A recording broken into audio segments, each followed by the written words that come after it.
Netflix 影音串流平台经典的开场3秒音效，噔噔，是什么东西发出来的声音 ？A. 用拳头敲木门 ，B. 带婚戒敲木柜。哦，我以后娶老婆，我送她好几克拉的钻戒，对，我拿去敲木柜，她会扁我。哦，有道理耶。来，请公布正确解答。正确答案是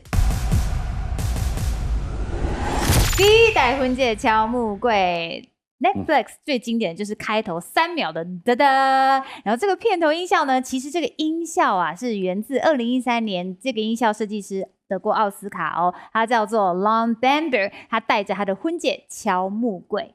哦，原来如这样收音的，因为音效师听说常常会在生活中找灵感，他可能会觉得不错，就把它录下来。他要到处去录声音啊，对，然后觉得这个声音是什么，这个就是创作了啦，对不对？